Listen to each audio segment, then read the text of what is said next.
So the hype around Browns quarterback Shedeur Sanders during OTAs has begun, and it's safe to say opinions are all over the place. Some think he's definitely QB4 if you go by the rotation so far, while others, including some even around the national media, are already declaring him QB1. So which is it? Well, that's what I'm going to attempt to sort through in today's video. So I've got to talk about that, a Lions wideout revealing he surprisingly had offseason knee surgery, the Steelers' next steps after signing Aaron Rodgers, and more right after.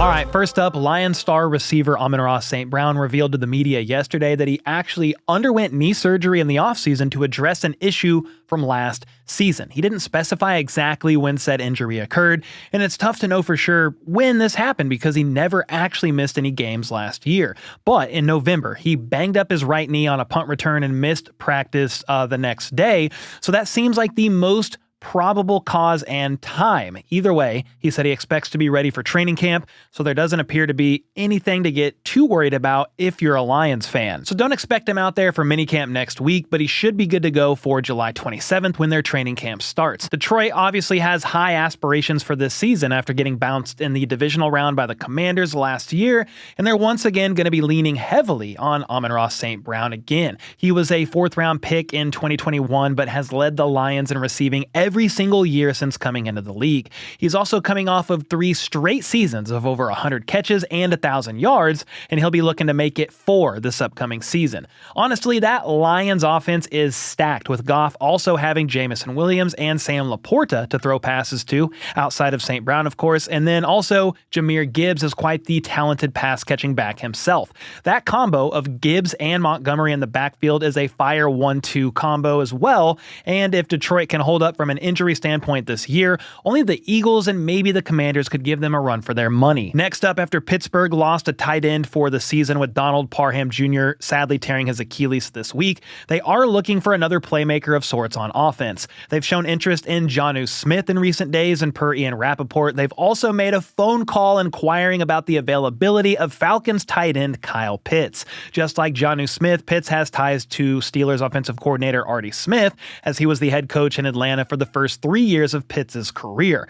They're not the first team to call the Falcons about Pitts, as Atlanta has reportedly been taking calls on him going back to at least last week. He's going into the final year of his rookie contract and hasn't really lived up to the hype of being drafted 4th overall. So if the Falcons don't intend on extending him, there may be a world where they just look to recoup some sort of draft capital now. He's been reportedly dealing with a strained muscle in his foot though, and has been sitting out of OTAs because of it, but not everybody is buying that, and there is a belief that he could be faking it until he either gets traded or maybe gets a new contract. Who really knows with that situation at this point in time? But as for the Steelers, they are very much in win-now mode after officially signing Aaron Rodgers to a 1-year contract pending the completion of a physical. More on Rodgers here in a second to everybody's delight, but his signing confirms what we've been thinking about Pittsburgh this offseason, and that is they are attempting to be in win-now mode once again. However, aside from trading for DK Metcalf, the cupboards are looking a little bare in that kitchen right now, especially after trading away George Pickens to the Cowboys. There is Pat Freiermuth, who's been a really solid and consistent tight end for them, and honestly, him paired up with either Pitts or Jonnu Smith would be a really fun tight end duo. But aside from them, the next receivers below DK Metcalf are 33-year-old Robert Woods, Calvin Austin III, and Roman Wilson, who only played 5 snaps in his rookie season. So yeah, another playmaker in that offense could really do them some good, whether it be Jonnu Smith, Kyle Pitts, or somebody else entirely. Shoot, I wouldn't even be shocked if they traded for Allen Lazard at Aaron Rodgers' request. He played with them in Green Bay, then the Jets signed him the same offseason they traded for Rodgers, and then Alan Saunders, who covers the Steelers, thinks he'd still be a better fit than most based on his familiarity with Rodgers, and also because the current free agent wide receivers still available may not be huge needle movers in his opinion, and Lazard would be probably the preferred option for Rodgers. Speaking of Aaron Rodgers, now that we know he's for sure signing with the Steelers as long as he passes that physical, which he very well should,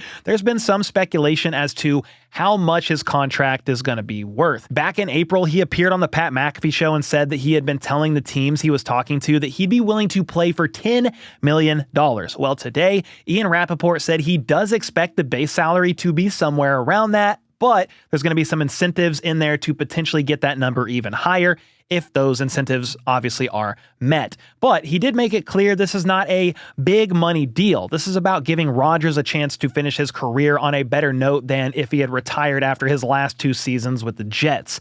And of course, for the Steelers, they're looking for a quarterback that can help them actually win a playoff game, which is something they haven't been able to pull off since 2016.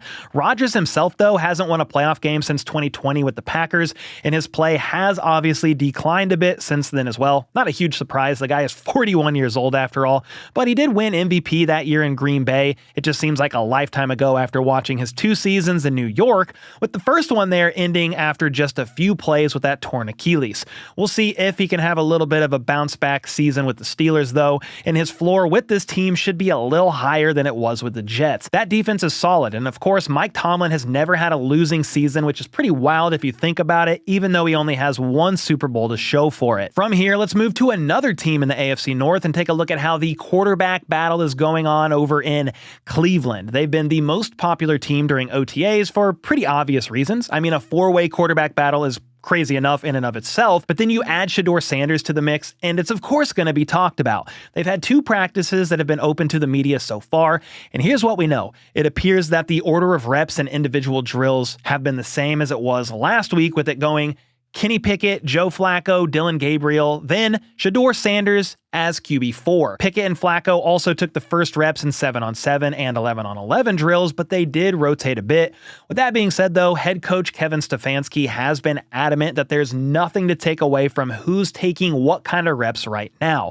Offensive coordinator Tommy Rees also spoke with the media earlier this week and said you could see all 4 of these guys winning the job. They're still really early in the process of evaluating all of them, but by the time September comes, they'll be ready to go. Let's talk Shedeur Sanders, though, because that quote right there, in conjunction with some other reports that have floated out there, have people believing that Shedeur could and even will end up being QB1 this season. On Wednesday, Kimberly A. Martin of ESPN said that sources have told her Shedeur Sanders, quote, has a path to becoming the starter. She said that there's people within the Browns organization who believe that he can 100% be the starter of the team.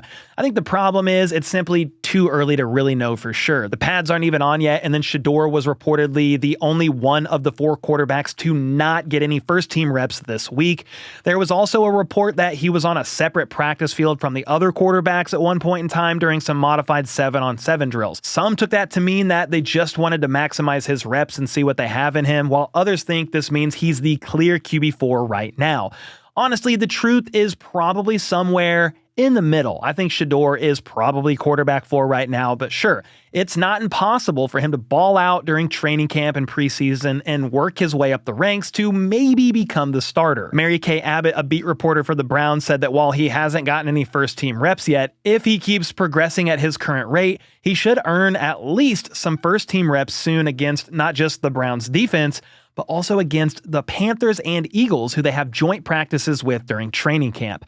That's where the true test is going to be. They haven't even been wearing pads, as I said before. There's also no pass rush, and they don't even have the playbook fully down yet. This is the learning and install phase of the offseason, which is why it's important not to really overreact to much that we're seeing right now. Shedeur has made some nice plays during OTAs, though, including this pass that he fit into a tight window for a touchdown. But again, it's hard to take away a lot from that right now. Several people within the Cleveland sports media have stated their concern about all the pressure that's being heaped on Shedeur at the moment. He was a 5th-round pick that has yet to take any first-team reps after all, yet some within the national media are talking about him starting this season. With the way he's being hyped up, if he doesn't end up winning the starting job, people are definitely going to overreact, when in reality, he's a rookie quarterback on a team that has 2 veterans that have started in this league before, one of them being Joe Flacco, who has a major leg up on everybody because he's played in this offense before. Then Kenny Pickett is no slouch either. He has plenty of experience starting 25 games over the last 3 seasons. And then Dillon Gabriel was drafted 2 rounds ahead of Shedeur. So it's probably best to pump the brakes a bit here and see how things progress over the next few months. I definitely hope to see him out there going against the first team defense and having some of the starters at his disposal to throw to, that's for sure. But hey, you guys got to let me know your thoughts on Shedeur Sanders and the rest of the Browns quarterbacks that are all battling it out, and let me know who you think most likely comes out on top once the dust settles. Let me know either way in the comments down below, and with that, I'll see y'all next time.